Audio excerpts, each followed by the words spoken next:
Plataforma. Muy bien. Muy buenas tardes. Ya estamos en la hora. Tengo 1 de la tarde con 6 minutos tiempo de México.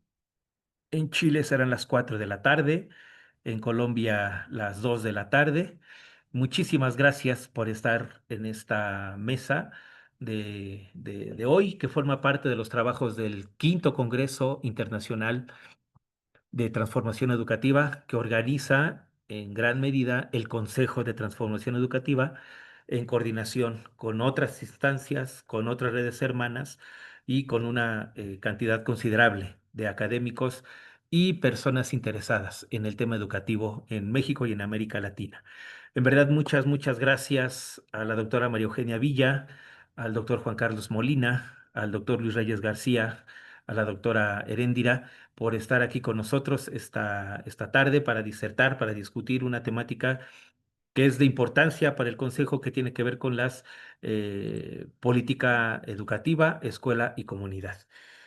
Voy a empezar, entonces, ¿qué les parece si en el orden en el que aparece en el programa con el que estamos anunciando este evento, en el documento general, que ya cada uno de ustedes se les compartió hace no mucho? ¿Están de acuerdo? Eh, la, la, son tres ejes temáticos los que estarían orientando, ¿no? Sus participaciones, que se les hizo también, se les compartió cuando tuvieron la carta de invitación en sus manos. Y esos tres ejes temáticos tienen la intención, como le decía, precisamente de orientar, ¿no? No de restringir, pero al menos sí que sirva, que sirvieran como un horizonte para la reflexión que ustedes iban a presentar en esta mesa. El primer eje tiene que ver con la definición de la política educativa y desde su experiencia, desde su reflexión como especialistas, cómo es que se ha construido la política educativa en América Latina durante los últimos años. Un segundo eje de horizonte era la interrogante escuela o educación. ¿Cuáles han sido las prioridades de la política educativa? ¿Atender a la escuela, atender a la educación, atender a ambas o atender a otra cosa? No sé, ustedes tendrán las mejores reflexiones. Y un tercer eje, la relación escuela-comunidad, aciertos, retos y demagogias. Estos eran como que las tres sugerencias para que construyeran las reflexiones que estamos a punto de escuchar. Es una mesa de 2 horas, que va a durar 2 horas aproximadamente. Bueno, incluyéndome moderador, con 4 trabajos, con 4 ponentes.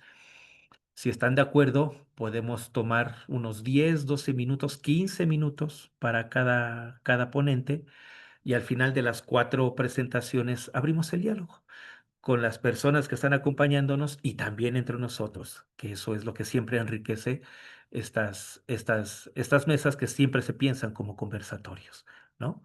Partir de reflexiones centrales, pero de ahí echar a andar la maquinaria intelectual, reflexiva, como profesores, como académicos, como especialistas, como hermanos latinoamericanos que somos todos los que estamos aquí, si están de acuerdo. Entonces, dicho lo anterior, pasamos bueno, antes de pasar a la presentación de nuestro primer ponente, que en este caso sería mi querido amigo Juan Carlos Molina Carvajal. Él sería el que estuviera abriendo esta serie de ponencias. Pues los invitaría a que abriéramos un poquito, unos segundos nuestras cámaras, nuestros micrófonos, y pues recibiéramos esta mesa con un fuerte, caluroso aplauso. Agradeciéndoles en verdad aplausos virtuales y no tan virtuales, ¿no? De todo tipo. Y pues en verdad muchísimas gracias nuevamente por estar en esta mesa. Pues con mucho gusto, con mucho placer, presento a nuestro primer ponente, doctor Juan Carlos Molina Carvajal. El tema del trabajo que va a compartir, el título del trabajo que va a compartir es el siguiente: Educaciones enraizadas en lo urbano popular. Algunas trayectorias críticas en la relación escuela-comunidad en clave de colonial en Valparaíso, Chile. Ay, ya se me trabó aquí tantito, espérenme. Una breve semblanza de nuestro querido Juanito, como le digo de cariño. Licenciado en sociología, él es sociólogo. es maestro en gestión cultural, es candidato al programa doctoral en ciencias sociales por la Universidad de Playa Ancha, es investigador del Grupo Tejer del Centro Cultural Playa Ancha de Valparaíso, Chile, además del Laboratorio de Investigación en Literatura y Culturas del Océano y Catástrofes, y del Observatorio de Participación Social y Territorio de la Universidad de Playa Ancha, Chile. Ha participado en experiencias sociocomunitarias de televisión y radio en Valparaíso. Además, ha impartido docencia universitaria en los ámbitos de sociología de la educación, juventudes y tribus urbanas. También en materias como metodologías de participación social, escuela, hogar y comunidad, metodologías de la investigación, gestión de políticas culturales y elaboración y evaluación de proyectos sociales. Es asesor de organizaciones comunitarias, sindicales y ciudadanas, entre otros proyectos con impacto socioterritorial. Pues tiene una vasta experiencia, tiene artículos publicados, entonces para mí en verdad me hace muy feliz el que haya aceptado la invitación nuestro querido colega Juan Carlos Molina. Sé que sus reflexiones aportarán muchísimo a la temática del día de hoy, de esta mediodía, de esta tarde. Sin más preámbulo, querido Juanito, muchísimas gracias. Te escuchamos con toda atención. Bienvenido. No, Siéntete como muchas en gracias, casa, por gracias a favor. ustedes. Vale.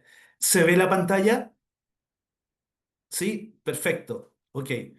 Voy a extender también los saludos de de nuestro coordinador del programa doctoral, doctor Marcelo Rodríguez, también nuestro decano, Cristian Valenzuela Gurra, y nuestro rector de la Universidad de Playa Ancha, Carlos González Morales. Eh, Porque por la invitación de Omar, ¿no es cierto?, de la Rosa en este quinto Congreso Internacional de Transformación Educativa. Así que para nosotros un placer estar acá y un honor. Así que están las puertas abiertas para incorporarnos al trabajo que ustedes hacen día a día. Bueno, para esta ocasión, justamente como dice el doctor Omar, vamos a comenzar desde la última línea temática. ¿M? Y nuestro tema de investigación, y más que investigación, es un tema emergente. Educación enraizada en lo popular, urbano popular, algunas trayectorias críticas en la relación escuela-comunidad en clave decolonial en Valparaíso. Ahí están todas las organizaciones que gracias a ellas realmente estamos construyendo, estamos tejiendo esta línea de investigación. Y fíjense que tengo que nombrar a tres organizaciones importantes, ¿no? Que tiene que ver con el SUTE, que es un sindicato de profesores, y también de asistentes de la educación, que son los auxiliares de la escuela. Estamos hablando de escuelas públicas. También está nuestra universidad, la Universidad de Playa Ancha, universidad pública, y el Centro Cultural Playa Ancha, que comenzó como un Ocupa en Valparaíso hace 26 años y hoy día lidera muchos proyectos, entre ellos los carnavales culturales que hace una semana se hizo en Valparaíso. Bueno, aquí aparecen cuatro líneas de acción, cinco líneas de acción, antes de yo entrar en materia. Por un lado, nosotros le llamamos línea, más que líneas de acción, campo en disputa. Por un lado está el campo histórico-social, de esto que llamamos trayectorias críticas de la relación escuela-comunidad. También queremos poner en valor la experiencia educativa y pedagógica urbano-populares invisibilizadas en Valparaíso. Además, codiseñar herramientas metodológicas con los mismos docentes y las organizaciones sociales para y desde las ciencias sociales. A eso le estamos denominando Ciencias Humanas Lab. Recordemos que la ciencia más despreciable, por lo menos en Chile, y más subvalorada, tienen que ver con la ciencia humana. Nosotros en la escuela, acá en Chile, está la semana de la matemática, la semana de la ciencia, y aparece la biología, la química, la física, ¿no?, etcétera. Pero, ¿no es cierto?, la ciencia humana quedan en el vacío, ¿vale? El cuarto elemento es fortalecer la militancia en organizaciones barriales, sociales, culturales y universitarias. Ahí nuestra universidad, no solamente la UPLA, sino toda la universidad en Chile y en América Latina, tiene vasta experiencia en lo que le llamamos extensión universitaria o vinculación con el medio. Hoy día para Chile es parte de la acreditación, por lo tanto hay harta experiencia en ese ámbito. Y el quinto elemento es reconectar las experiencias barriales con las escuelas públicas de forma bidireccional. Por lo tanto, aquí hay cinco ejes para nosotros estratégicos, ¿vale? Ese es nuestro horizonte axiológico, pero que ha generado una construcción lenta a nuestro ritmo, ¿no? Con toda esta diversidad de actores y militancia. Bueno, en este ámbito, ¿no es cierto?, lo que más nos resuena, y ustedes yo creo que ya lo deben conocer, el conocimiento situado, encarnado, sentipensante a propósito de los 100 años de Fals Borda, pero sobre todo, ¿no es cierto?, aparte de la investigación dialógica, son los mecanismos populares de verificación. Y desde ahí nosotros nos situamos. Bueno, desde esa perspectiva, les quiero mostrar Valparaíso, nuestro territorio. Tenemos cerca de 330.000 habitantes, tenemos 43 cerros mirando hacia el mar. Fíjense que es un anfiteatro, por lo tanto es bien interesante como territorio. De ahí que en el 2003 se declaró Patrimonio de la Humanidad por UNESCO, Valparaíso. Y si se dan cuenta, ¿no es cierto?, en esta diversidad de cerros, este es el primer mapa que hay, es que yo los quiero hacer un poquito de historia respecto en cómo se construye Valparaíso, a propósito de lo hegemónico y lo subalterno. Fíjense que Valparaíso nunca fue inaugurado como ciudad, nunca se fundó, siempre fue como el patio trasero, pero fue en un momento muy estratégico, entre 1800 a 1900, un punto importante para el Pacífico, ¿no? 1914, Canal de Panamá, Valparaíso decae. Pero dentro de esa perspectiva es bien interesante cómo se construye una ciudad desde un modelo de Estado-nación liberal, es el punto base en toda América Latina y Pacífico Sur, ¿no? Es un ejemplo, Chile ha sido ejemplo para varios acontecimientos históricos, pero fíjense que lo interesante de esto es que aquí aparece este imaginario decicomónico de progreso civilizatorio, ¿no? Donde aparece la escuela como un momento civilizatorio. Esta clásica pregunta, ¿no? ¿Civilización o barbarie? A los sectores populares habría que educarlos, socializarlos, ¿no? Pero fíjense que uno puede pensar que la ciudad para Occidente y para toda América Latina siempre se está pensando en un proyecto modernizador. Y la escuela aquí, la escuela pública va a jugar un rol súper importante. Entonces aquí estamos pensando desde 1810, ¿no?, a 1906, todo un proceso de transformación de la ciudad de Valparaíso. Fíjense que de 5.000 personas pasaron a 133.000 en 90 años. Imagínense la complejidad. Por lo tanto, los cerros de Valparaíso se construyeron de forma en forma de toma, ¿no? Donde no hubo planificación urbana. Bueno, eso generó unas complicaciones hasta el día de hoy y en ese contexto, ¿no? Cabe señalar que también Valparaíso sufre algunos elementos como terremoto, incendio cada cierto tiempo y son catástrofes bastante de mucho impacto, ¿no?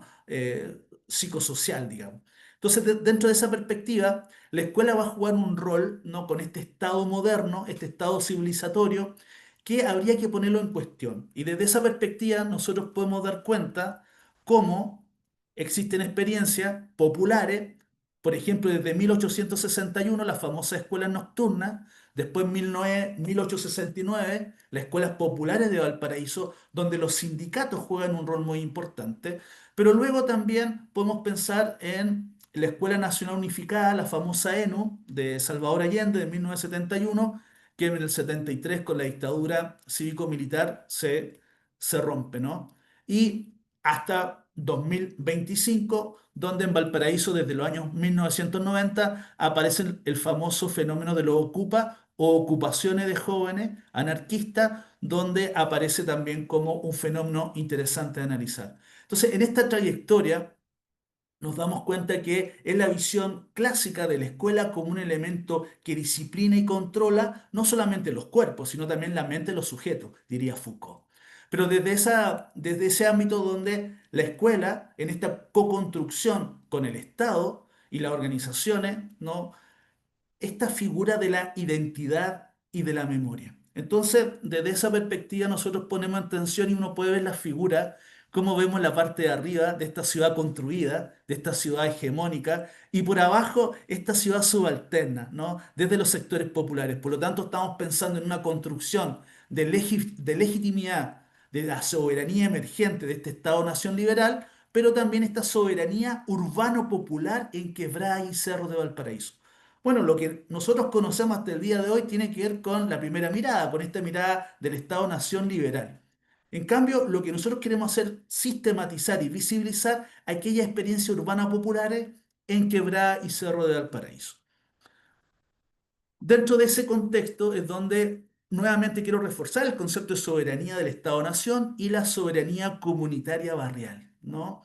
Y que la urbanización justamente en Valparaíso, a propósito que fue declarada Patrimonio de la Humanidad, esta patrimonialización que refuerza, que pone en valor, obviamente, la soberanía del Estado-Nación. O sea, cuando el Día de los Patrimonios en Valparaíso, cuáles son los edificios que se abren? No, no son los sindicatos de 1890, de 1870. No se abre el primer sindicato que hubo en América Latina, anarcosindicalistas liderados por mujeres que eran costureras. No, se abre, ¿no es cierto? La Universidad Católica, ¿no es cierto? Se abre la masonería, se abre, ¿no?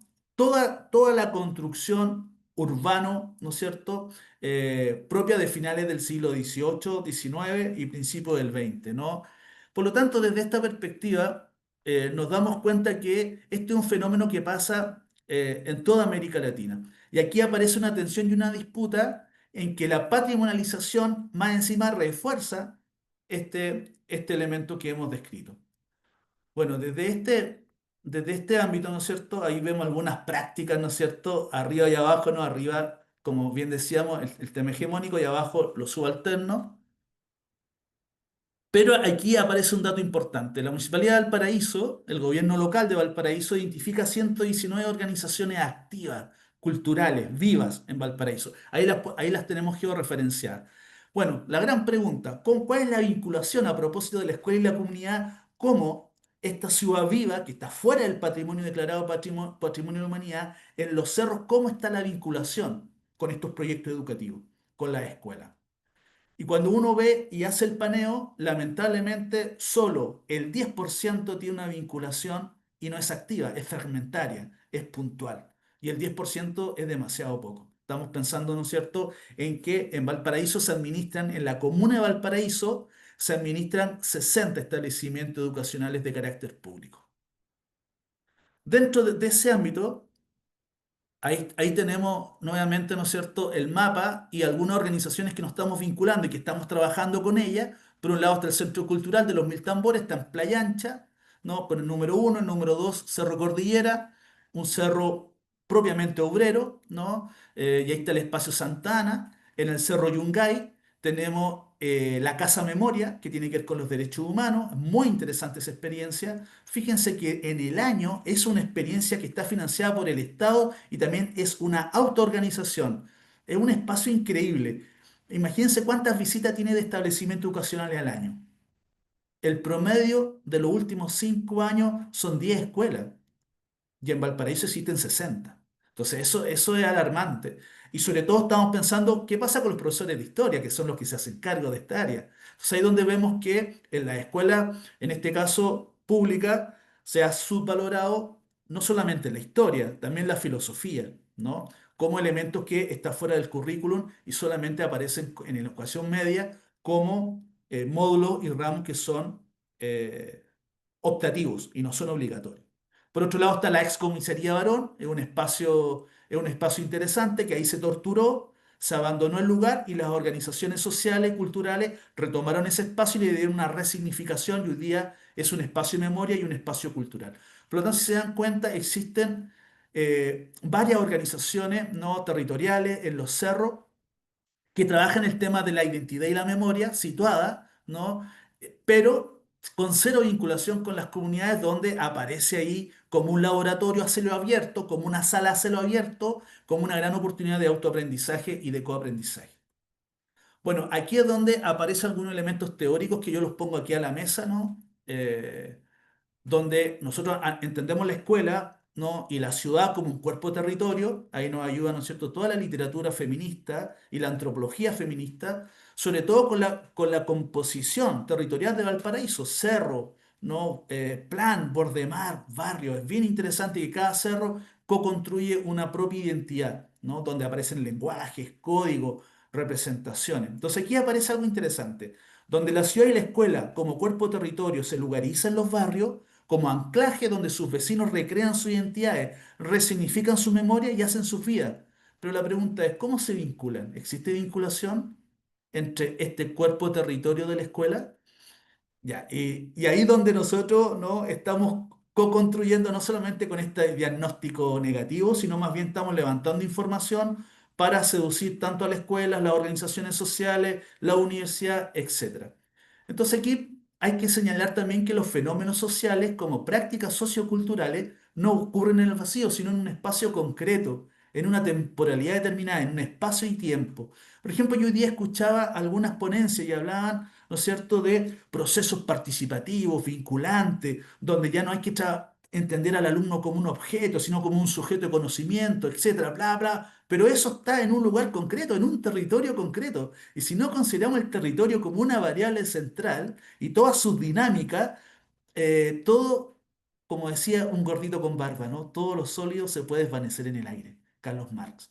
Por lo tanto, desde esa perspectiva, nosotros pensamos que hay que meterse también con la semiótica del cuerpo, porque lo que nos está pasando, lo que le está pasando a la escuela, lo que le está pasando a las ciudades, lo que le está pasando a los barrios, también nos está pasando a nosotros. Piensen que cuando nosotros estamos en la escuela, ya no existe la diferencia entre el afuera y el adentro de la escuela, ¿no? Ya la escuela como lugar ya no es un lugar sagrado ni consagrado. Lo que pasa afuera, lo que pasa en la calle, en Valparaíso, también está pasando dentro de la escuela. Tenemos un índice de 30% de violencia muy grave con nuestros estudiantes, con nuestros jóvenes estudiantes. El promedio son de 5 altercados violentos de forma diaria en Valparaíso, en nuestros 60 establecimientos educacionales. Y realmente las escuelas no dan abasto, ¿no? Porque no somos centros policiales, digamos, ¿no? Aquí hay una perspectiva pedagógica, ética, política. El tema es con qué herramienta vamos a trabajar estas dinámicas, ¿no? Cosa que hace 30, 40 años no estaban. Por lo tanto, es interesante, es cómo volver a resignificar el espacio de la escuela y la vinculación comunitaria como un espacio seguro, de cobijo, de sentido, de construcción de identidad. Bueno, desde esa perspectiva, ¿no es cierto?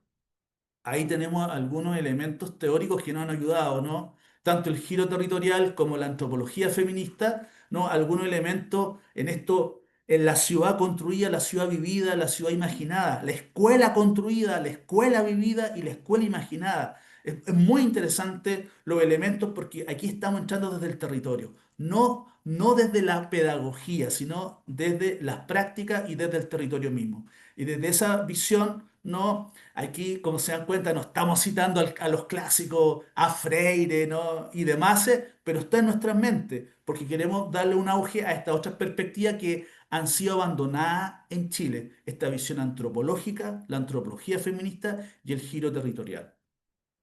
Bueno, y desde esa visión me gustaría ir cerrando, ¿no? Para instalar puntos, ¿no? Es que en este caso el territorio lo vamos a entender y puede ser relativo a un espacio vivido, así como un sistema percibido en cuyo seno un sujeto se siente en su casa, ¿no? Este concepto del cobijo. El territorio es sinónimo de apropiación, de subjetivación, encerrada en sí misma. El territorio puede desterritorializarse, esto es, abrirse y emprender líneas de fuga, incluso desmoronarse, incluso destruirse. La desterritorialización consistirá en un intento de recomposición de un territorio empeñado en un proceso de reterritorialización. Esto lo dice Guattari, ¿no? Y en el fondo lo que estamos diciendo es que el cambio sí existe, el cambio es real, ¿no? Podemos, ¿no? Resignificar, ¿no? Y podemos de alguna forma repensar nuestro espacio. Y aquí aparecen algunos elementos metodológicos, por ejemplo, el rizoma, ¿no? Con los profesores, los asistentes de la educación, es bien interesante cómo estamos trabajando estas dinámicas, ¿no? En este pensamiento y organización contra la estructura jerárquica y centralizada, que es la propia cultura organizacional de la escuela, ¿no? Desde esa perspectiva, ¿no es cierto? Es bien interesante hacer dinámicas con ellos, ya que hacemos esta pregunta: ¿cómo experimentamos el ser parte de un territorio y las nuevas formas de vivir las identidades? Y la escuela no está siendo ajeno a ello, ya que tenemos otros estilos de vida, otros patrones de consumo, otra forma de construir identidades, etcétera. Por lo tanto, y para cerrar, esta multiplicidad rizomática, procesos de creación, de mapas, de cartografías que estamos construyendo con estas organizaciones, es superar las visiones dicotómicas, esencialistas, marginalistas, teorías de la diferencia y de la resistencia que ensalzan una crítica de ahistoricidad que imposibilita abordar la negociación de sentido, la interdependencia y transacción entre lo integrado, lo excluido y lo marginal. Desde ahí donde nuestro foco está, ¿no? Con este sentido pedagógico de las resistencias socioterritoriales, el agenciamiento comunitario barrial, los acervos psicosocioculturales y los paisajes culturales. Bueno, y aquí aparece, ¿no es cierto? Esto es muy clásico, yo creo que ustedes lo deben conocer. Y si no, bueno, ahí va el regalo. ¿A quién favorecemos con nuestro discurso y relato de lo justo y de la igualdad, ¿no? Llega el experto, el profesor, el docente, el doctorado, ¿no? Para que la selección sea justa, todos tienen que presentar el mismo examen. Por favor, suban al árbol. Chuta, el pez, ¿no? El pez no va a poder, ¿no? Va a ser bien complejo, ¿no? Y otros animalitos también. Todos somos unos genios, pero si juzgamos a un pez por su habilidad de escalar un árbol, vivirá su vida entera creyendo que es un inútil. Por lo tanto, hay que poner en valor la experiencia, ¿no? De los sectores urbanos populares, qué es lo que hay ahí, sistematizarlo y verlo también con una perspectiva crítica. Es mi palabra por el momento. Querido Juan Carlos, querido Juanito, muchísimas, muchísimas gracias. En verdad. Sé que es difícil presentar ideas tan complejas, tan elaboradas en 15, 13 minutos. Tus esquemas, ¿no? Dan muestra de que tu trabajo es amplio, que tienes un recorrido ya de una experiencia atrás profunda. Y por lo mismo te agradezco en verdad mucho que te hayas acotado al tiempo. Ya tendremos unos minutitos para conversar y ahí seguramente saldrán otras tantas ideas. Me parece interesantísimo lo que acabas de presentar. Decías en una de tus frases, poquito antes de concluir, entrarle desde el territorio. Dos cosas nada más respecto a esto. Creo que este trabajo cae en un buen momento, al menos para el tiempo educativo mexicano. Luis Reyes es mucho más especialista de lo que yo pueda decir. Me refiero a la nueva escuela mexicana. Porque uno de los principios de la nueva escuela mexicana es precisamente la comunidad y el territorio, ¿no? Y entonces creo que esto que presentas, hay una relación ahí interesante que seguramente se podrá desglosar en esta mesa minutos después. Y me parece muy valioso porque desde mi muy perspectiva mirada, aunque hay escuelas que están en ciertos territorios, cuando entras a la escuela, esos territorios en donde está implicada la escuela parece que se quedan fuera, ¿no? O sea, como que si esos territorios a los que también la escuela pertenece ya no forman parte del aula. Y eso me parece que hay problemáticas que tendríamos que estar siguiendo, ¿no? Atendiendo. Y una ruta para ello es la que encontramos aquí en tu trabajo, Juanito. En verdad, muchas, muchas, muchas gracias. Pues bueno, pasamos ahora a nuestra segunda participación.